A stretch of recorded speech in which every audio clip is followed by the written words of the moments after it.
સવિતાબેન મોરસ હોય તો આપો ને, મારા ઘરે મહેમાન આયા છે ને તે આજ જ બોલો ખૂટી રહી. કાલ ગામમાં જઈશ ને તો લાવીશ ને એટલે તમને તરત પાછી આપી જઈશ હો ને. આ સવિતાબેન આવું માં જો શાક બનાવતી હતી ને તો ફ્રીજમાં જોયું ને તો ટમેટું જ નહીં, એક ટમેટું હોય તો આપો ને. હમણાં પછી ગામમાં જઈશ ને શાકભાજી લેવા તો ટમેટું લાવીશ ને તો તમને પાછું આપી દઈશું હો ને.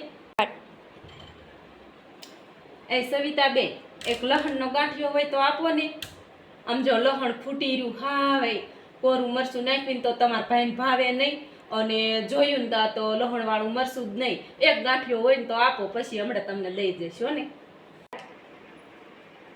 એ સવિતાબેન એક મરચું હોય તો આપો ને. આમ જો ડાળ વઘારવી હતી ને તો છોકરાએ વેમ કર્યું કે મારે ડાળ ખાવી છે તો ડાળ વઘારવામાં બોલો મરચું તો જોઈવી, મરચું જ નતું. એક હોય તો આપો ને, હમણાં પછી તમને આપી જઈશું હો ને.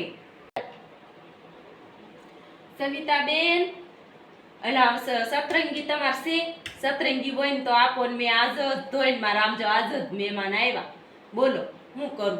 સતરંગી હોય તો આપો, હમણાં પછી તમને મહેમાન વૈયા જશે ને એટલે તરત આપી દઈશું હો ને.